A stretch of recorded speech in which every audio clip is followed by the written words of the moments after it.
बातें करते हम खेतों की और उसके रखवाली की, बाग बगीचा फल फूलों और फसलों की हरियाली की। हम बीजों की बातें करते उत्तम जल संसाधन की, हम तकनीकी बातें करते फसलों के उत्पादन की। हर किसान का सपना सच हो जीवन सुखद बनाने को, गाँव-गाँव के हर आंगन का प्यारा सा ही दर्शन। कृषि दर्शन, कृषि दर्शन, कृषि दर्शन, कृषि दर्शन, कृषि दर्शन, कृषि दर्शन, कृषि दर्शन, कृषि दर्शन। जोहार किसान भाई बहन मन, कैसे नहीं रो रहे मन? बेसी ही नहीं भाई, हम तो भगवान से दुआ करीला कि हमरे कर किसान भाई बहन मन खुश रहे, स्वस्थ रहे। एगो बात और कहे के है कि अगर स्वस्थ रहे के है तो रोरे मन के जानकारी देवे के बहुत जरूरी है। वो जानकारी ये है कि कोरोना काल के रोरे मन देखो थी, एक से सावधानी तो बरते के है। से ले रोन मन मास्क जरूर पिंधू, छुआ मन के मास्क जरूर पिंधाओ, हाथ के सैनिटाइज करूँ, साबुन से हाथ धोऊँ, और ख़ास बात यह है कि 2 गज कर दूरी जो है इके बरकरार रखूँ, इके याद रखब और ध्यान में रखब। तो चलू अपन कार्यक्रम के आगे बढ़ाती और सबसे पहले रौरमन के हम दिखाती कृषि समाचार। नमस्कार, कृषि समाचार में आपका स्वागत है। मैं हूं अर्चना। आइए देखते हैं आज कृषि समाचार में क्या है खास। फसलों के नुकसान की भरपाई करता है प्रधानमंत्री फसल बीमा योजना। सूकरों को स्वाइन फीवर रोग से बचाव के लिए कराएं टीकाकरण। फूलों की बेहतर कटाई करता है रोज सिकेटियर। सूखे, अतिवृष्टि, प्रतिकूल मौसम या अन्य रोग व्याधियों के कारण कभी कभी फसलें नष्ट हो जाती हैं। ऐसी स्थिति में किसानों को बहुत नुकसान उठाना पड़ता है। इस प्रकार के नुकसान की भरपाई के लिए किसान प्रधानमंत्री फसल बीमा योजना के अंतर्गत अपने फसलों का बीमा करा सकते हैं। सूकरों में प्रमुख तौर पर स्वाइन फीवर रोग लगते हैं। सूकरों को तेज बुखार, खाना कम कर देना इत्यादि इस रोग के लक्षण हैं और यह रोग संक्रामक होता है। ये रोग सूकरों में ना लगे, इसके लिए पशु चिकित्सक से सलाह लेकर उचित समय पर स्वाइन फीवर का टीका अवश्य लगवाएं। खरीफ में मक्का हमारे यहाँ किसान मुख्य रूप से लगाते हैं। मक्का के बेहतर पैदावार के लिए उन्नत किस्मों का चयन किसान भाइयों को करना चाहिए। कृषि विशेषज्ञों द्वारा अनुशंसित झारखंड के लिए मक्का के उन्नत प्रभेद हैं सुआन, बिरसा विकास मक्का 2। यदि हाइब्रिड प्रभेद लगाना चाहें तो कंचन और HQPM 2 और 5 नामक प्रभेद लगा सकते हैं। सुआन, बिरसा विकास मक्का 2 ये खरीफ मक्का के उन्नत प्रभेदों में अच्छे माने जाते हैं। वहीं हाइब्रिड प्रभेद हैं कंचन, HQPM 2 और 5।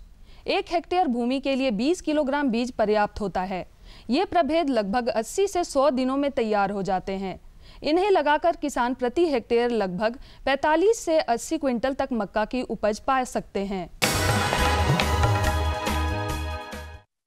अमरूद के बागानों में इस समय फल मक्खी के प्रकोप होने की संभावना रहती है। अमरूद के पक जाने की स्थिति में फल मक्खी फलों में छेद कर उसमें अंडे दे देते हैं, जिससे फसल को काफी नुकसान होता है। फ्रूट फ्लाई ट्रैप फल मक्खी के नियंत्रण का सबसे आसान उपाय है। यदि मक्खी का प्रकोप ज्यादा हो तो 2 मिलीलीटर मेलाथियान दवा प्रति लीटर पानी में घोलकर 7 दिन के अंतराल पर 3 बार छिड़काव करने से अमरूद की फसल से फल मक्खी का नियंत्रण आसानी से हो जाता है।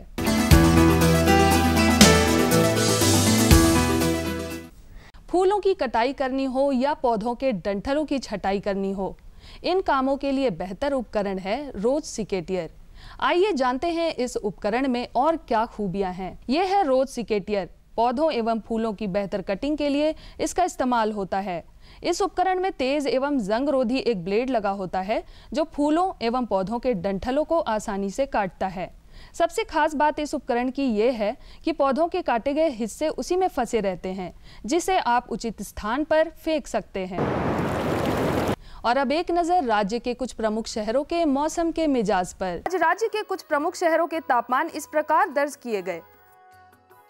रांची अधिकतम 34 डिग्री सेल्सियस, न्यूनतम 20 डिग्री सेल्सियस। देवघर अधिकतम 37 डिग्री सेल्सियस, न्यूनतम 19 डिग्री सेल्सियस। जमशेदपुर अधिकतम 37 डिग्री सेल्सियस, न्यूनतम 22 डिग्री सेल्सियस। मेदिनीनगर अधिकतम 35 डिग्री सेल्सियस, न्यूनतम 20 डिग्री सेल्सियस। धनबाद अधिकतम 37 डिग्री सेल्सियस, न्यूनतम 19 डिग्री सेल्सियस। कृषि समाचार में आज इतना ही। हम सबके सहयोग से राज्य में कोरोना संक्रमण में कमी आई है, साथ ही लॉकडाउन में भी ढील दी गई है, परंतु हम सभी को कोरोना गाइडलाइन का पालन जरूर करना है। जैसे मास्क जरूर लगाएं, उचित दूरी का पालन करें, भीड़ भाड़ वाली जगह में ना जाएं और ना ही भीड़ लगाएं। संक्रमण से बचते हुए करें कृषि कार्य, और जो किसान भाई अभी तक टीका नहीं लिए हैं वे टीका जल्द लगवा लें, ताकि कोरोना बीमारी जल्द से जल्द पूरी तरह समाप्त हो सके। अगले अंक में फिर मुलाकात होगी कुछ ताज़ा तरीन खबरों के साथ। तब तक के लिए दीजिए इजाज़त। नमस्कार, जोहार। किसान भाई बहन मन, कृषि समाचार में रोरे मन तकनीक कर बारे में, उपकरण कर बारे में, मौसम कर हाल कर बारे में और कृषि संबंधी नवा जानकारी मिलक। एखन बेरा हो जाए एक छोटा सा विराम के। हम विराम के बाद घूर के आवत ही और रोरे मन के जानकारी देवत ही।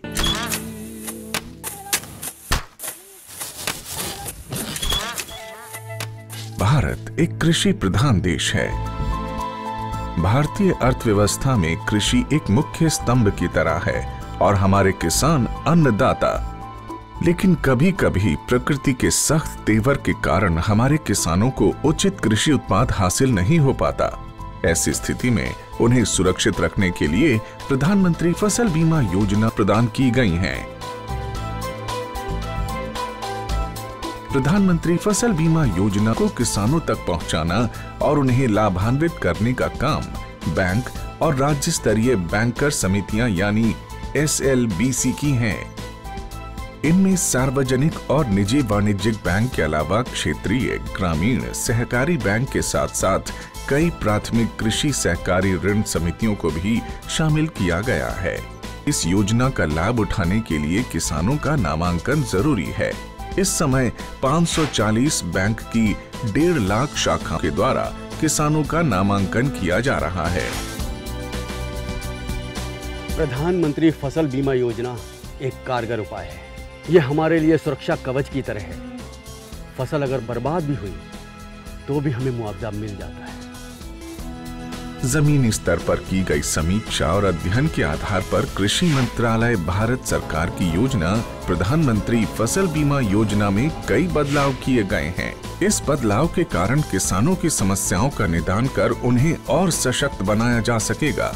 इसके अलावा SLBC और बैंकों के कार्यों और भूमिकाओं को और अधिक विस्तृत किया गया है। इसके अंतर्गत प्रधानमंत्री फसल बीमा योजना में किसानों का नामांकन अब उनकी इच्छा पर निर्भर है। वो नामांकन के लिए स्वतंत्र हैं। योजना के बेहतर कार्यान्वयन के लिए बैंकों के कार्यों में किसान अकाउंट के दावे का निपटान, ऋणी किसानों का प्रीमियम काटना और गैर ऋणी किसानों से प्रीमियम जमा करवाकर बीमा कंपनी को भेजना, राष्ट्रीय फसल बीमा पोर्टल पर किसानों के विवरण की अपलोडिंग, फसल हानि की समीक्षा को सुनिश्चित करना और किसानों की फसल हानि की सूचना बीमा कंपनी तक पहुंचाने का काम भी बैंकों के द्वारा ही किया जाएगा। इसी प्रकार योजना को क्रियान्वित करने वाले बैंक योजना से संबंधित विशेष जागरूकता अभियान को समय समय पर ऋणी और गैर ऋणी किसानों के लिए आयोजित करेंगे। ऋणी किसानों को योजना में भाग लेने के लिए उन्हें कॉल या SMS के द्वारा भी संपर्क और सूचित किया जाएगा। नामांकन की सुविधा के लिए जन धन खाता या बचत खाते का होना जरूरी है। गैर ऋणी किसानों का बैंक में खाता मौजूद नहीं है तो पहले उनका बचत खाता खोलकर सभी सुविधाएं दी जाएंगी।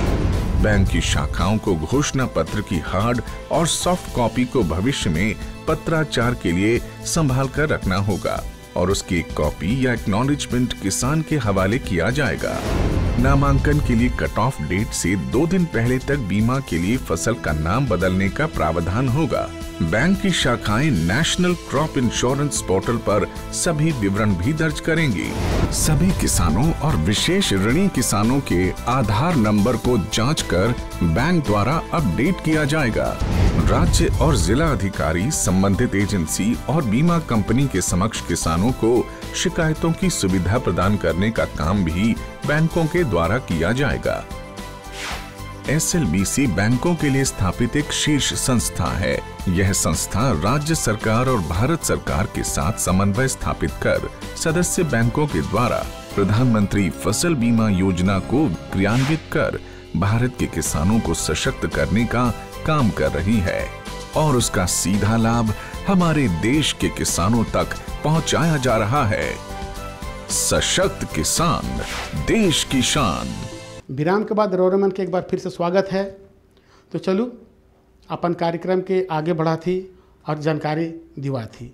आज कर जो जानकारी है कि जे किसान भाई बहन मन मछली पालन करे ना, वो मन कर वृद्धि कैसे हुई और उन्नत मछली पालन कर जानकारी कैसे मिली, इकर बारे में। तो भाई बहुत खास बात है कि बहुत किसान भाई बहन मछली पालन करेला, मन के मुनाफा नहीं होला, नुकसान हो जाला। से ले ये जानकारी के रोरे में जरूर देखूँ। से ले चलू सीधे चला थी हमरे मन अपने कर विशेषज्ञ से और उनकर से जानकारी लेवा थी। हमारी अर्थव्यवस्था में मछली पालन एक महत्वपूर्ण व्यवसाय है। इसमें रोजगार की अपार संभावनाएं हैं। यही वजह है कि मछली पालन व्यवसाय हाल के वर्षों में तेजी से बढ़ रहा है। जो किसान भाई मछली पालन करते हैं या मछली पालन करना चाहते हैं, यदि उसकी उन्नत तकनीक के बारे में यदि आपको पता होगा तो ज़रूर आपको फ़ायदा अधिक से अधिक मिल पाएगा। इसी विषय पर जानकारी देने के लिए आज हमारे साथ मौजूद है भारतीय कृषि अनुसंधान केंद्र हार पलांडू के प्रधान वैज्ञानिक डॉक्टर बीके झा जी। उनसे जानते हैं कि हमारे जो किसान जो मछली पालन करना चाहते हैं उसको उन्नत तरीके से किस प्रकार से कर सकते हैं ताकि उनको अधिक से अधिक लाभ मिले। सर, हमारे इस कार्यक्रम में आपका स्वागत है। किसान भाइयों जोहार। खासकर किसान भाइयों, जैसे हम झारखंड प्रदेश की बात कर रहे हैं उसमें मछली पालन एक ऐसी प्रमुख व्यवसाय है जिससे कि किसान आप आत्मनिर्भर भी हो सकते हैं। इसमें आपकी आय भी दुगुनी हो सकती है और सबसे बड़ी बात क्या है कि इससे आप मुनाफा प्राप्त कर रहे हैं या इसमें सहज कुछ तकनीकी चीज़ें होती हैं जो आपको जानना आवश्यक हो जाता है ताकि आप एक अच्छे सफल मछली व्यवसाय उत्पादक जो है आप बन सकते हैं। तो उन्नत तकनीक की यदि हम बात करें तो कौन सी ऐसी तकनीक है जो हमारे किसान भाइयों के लिए लाभप्रद होगा? हाँ, किसान भाइयों खास करके जैसे जिनके पास तालाब है और वो मछली उत्पादन में जुड़े हुए हैं और अगर नहीं भी हैं उत्पादन कर रहे हैं और करना चाहते हैं तो इसमें सबसे बड़ी बात क्या होती है कि आपके तालाब में जैसे कि संचयन, जब मछली को हम संचित करते हैं तालाबों में डालते हैं जीरा को, तो उसके पहले जो हमें प्रबंधन करनी होती है तो संचय पूर्व प्रबंधन में आपको विशेष ध्यान रखनी पड़ती है। उसके बाद जब हम संचयन करते हैं तो संचयन को कैसे प्रबंधन करें और उसके बाद जब संचयन के पश्चात जब हमारी इसकी विकास होती है मछलियों की तो उसको कैसे हम प्रबंधन करें। तो खास करके इसमें जैसे मैंने कहा संचयन पूर्व प्रबंधन। रांची के पलांडू स्थित कृषि अनुसंधान केंद्र के प्रधान वैज्ञानिक डॉक्टर वीके झा कहते हैं कि मछली पालन में सबसे पहले तालाब में जो जलीय खरपतवार होते हैं उनका उन्मूलन कर लेना चाहिए, नहीं तो मछली को नुकसान पहुंच सकता है। तो उसमें क्या होता है, खास करके किसान भाइयों, आपके तालाब में जो भी जलीय खरपतवार है उसका उन्मूलन आपको कर लेना चाहिए। और साथ में जैसे हमारी जो उसमें कुछ ऐसी खाऊ मछलियाँ होती हैं जिसको हम मांसाहारी मछलियाँ कहते हैं, जैसे गरई, बुआरी, ये सब हैं, तो यह अगर आपके रहेगी तो यह आपके जीरा को भक्षण कर लेती है। तो जहाँ तक कि जलीय पौधों को उन्मूलन का सवाल होता है तो उसमें आप मानवीय विधि से भी निकाल सकते हैं जाल के द्वारा, या नहीं तो आप इसमें रासायनिक विधि भी आती है। तो जैसे कि रासायनिक विधि में खास करके जैसे आपका जलकुंभी या पिस्टिया या लेमना, ये सभी चीज़ें अगर उसमें आ गई होती हैं तो 2,4-D का हम इस्तेमाल करते हैं जो रासायनिक होती है, और वह जो है हम करीब 8 से 10 kg प्रति हेक्टेयर के हिसाब से उसको आप उस पर छिड़काव कर दें। तो उससे क्या होता है, ये जितने जलीय खरपतवार हैं वो नष्ट हो जाते हैं ताकि आपकी तालाब साफ हो जाती है। जहाँ तक कि खाऊ मछलियों का प्रश्न उठता है तो उसका भी उन्मूलन बहुत ही ज़रूरी है। तो उसमें जैसे कि मैंने कहा कि इसमें आप महुआ की खल्ली जो होती है करीब आपके 1 टन प्रति एकड़ के हिसाब से इसमें आप महुआ की खल्ली को डालें, तो इससे क्या होता है कि 2 से 3 घंटे मछलियाँ बेहोश होकर उपला जाती हैं और उसको आप जाल से निकाल सकते हैं। अगर किसान भाइयों, यह बहुत ही अच्छी विधि है एक तरह से। तो इसमें क्या होता है कि आपको यह जब महुआ की खली जब सड़ती है तो एक तरह से भोजन का भी कार्य करती है। अगर महुआ खली नहीं मिल रही हो तो रासायनिक में जैसे ब्लीचिंग पाउडर आती है, तो करीब 150 से 200 kg प्रति एकड़ के हिसाब से आप यह चीज़ को तालाबों में डालें। उसके बाद जो भी आपकी उसमें खाऊ मछलियां हैं, ताकि ये तालाब आपका इस तरह से पूरे जलीय खरपतवार और साथ में मांसाहारी मछलियों से बिल्कुल साफ़ हो जाता है। और विशेष ख्याल रखें, जब आप रासायनिक ब्लीचिंग पाउडर वगैरह इस्तेमाल करते रहे हो तो इसमें क्या है कि कम से कम इसके प्रयोग के आप 15 से 20 दिन के बाद ही इसमें मछलियों का संचयन करें, तब आपकी जो है उसमें इस जहर का असर जो है ख़त्म हो जाता है। दूसरी बातें खासकर जैसे कि मैंने कहा मछली जब संचयन प्रबंधन करने की बात, तो इसमें खास करके जो हमारी जैसे कि इंडियन मेजर कार्प होती है, जैसे किसान भाई रोहू है, कतला है, मृगल है, तो ये हमारी इंडियन मेजर कार्प है। जैसे एक्जोटिक कार्प है, जैसे कि ये आपका कॉमन कार्प है, ग्रास कार्प है, सिल्वर कार्प है। तो इनकी जो जो कि ये सभी अन्य सतह मछलियाँ होती हैं, तो इसलिए इनको क्या होता है कि प्रति एकड़ जो है रेशियो में 2:1:1 के रेशियो में करते हैं। और ख़ास करके इसमें जो हम सब करते हैं तो इसमें क्या, जैसे प्रति हेक्टेयर जो है हमें 10,000 जो है फिंगरलिंग डालना होता है प्रति हेक्टेयर। तो इसमें प्रति एकड़ की बात करें तो करीब आपको इसमें 2,500 डालना होता है। उसमें खासकर जैसे आप विभिन्न मात्रा, जैसे कि रोहू है तो रोहू की आप 1200 की संख्या आप डालें, मृगल है और कतला है इसकी 800 डालें। फिर जैसे कि आपकी कॉमन कार्प है 500, सिल्वर कार्प है 400 और ग्रास कार्प को भी इसलिए डालते हैं ताकि यह जो भी आपके जलीय उसमें रह जाते हैं खरपतवार, उसको ये उसका भक्षण करती है। डॉक्टर वीके झा कहते हैं कि अगर मछलियों के संचयन की बात करें तो अलग अलग किस्म की मछलियों को अलग अलग अनुपात में तालाब में डाला जाना चाहिए। और ये विभिन्न लेयरों की सतही मछलियाँ होती हैं ताकि कोई, और इसके बाद खास करके जब किसान भाई, यहीं पे सबसे बड़ी दिक्कत होती, किसान भाई को जानकारी नहीं रहने से वो भोजन प्रबंधन उचित नहीं करते हैं। तो इसमें खास करके किसान भाई जैसे हम संचयन करने जाते हैं तो संचयन से आप जो है उसमें पहले जो है करीब 10 दिन पहले आप उसमें क्या है कि 800 किलोग्राम जो है गोबर की ताज़ी गोबर जो है वो डाल दें। फिर जैसे कि आपका ये DAP है तो उसमें कम से कम 8 kg डालें, और चूना का भी प्रयोग करें तो उसमें जैसे कि 200 किलोग्राम जो है प्रति एकड़, तो ये आप डालें। ताकि इससे क्या होता है, और साथ में जब प्रत्येक महीने में जो है इसमें आप जैसे कि गोबर है ताजी, तो ये करीब 400 किलोग्राम डालें, 8 किलो DAP और करीब 50 kg जो है चूना डालें। और सब किसान भाई ये विशेष ख्याल रखें, जब आप तालाब में मछलियों को संचयन कर और जब आपकी मछली का उत्पादन हो रहा हो तालाबों में, तो उसमें अगर हरा नुमा अगर आपको ऊपर की दिख रही है मिट्टी, ये पानी के ऊपर की सतह, तो उसमें आप ये पूरक आहार ना डालें। जब उसकी क्लियर हो जाए तब उसमें आप इसमें जो है उसमें आप तब जा करके फिर यह जो पूरक आहार है वो डालें। मत्स्य जानकार कहते हैं कि मत्स्य पालकों को इस बात का पूरा ध्यान रखना चाहिए कि तालाब में पर्याप्त पानी हो। खासकर गर्मी के मौसम में पानी को हमेशा साफ सुथरा रखें ताकि उन्हें ऑक्सीजन बराबर मात्रा में मिल सके। तो चलो किसान भाई बहन मन, अपन जानकारी के आगे बढ़ा थी दूसर जानकारी की ओर। ये जानकारी है कि बरसात के दिन में अपन पशु मन कर देखभाल कैसे करब। ये तो बहुत खास बात है कि बरसात में पशु मन जहरीला पौधा खा जाना, जहरीला घास के खा जाना, उमन बीमार पड़ जाना, दूध कम हो जाना, उमन के बहुत किस्म का तकलीफ हो जाला। इकर खास ध्यान देवे के है।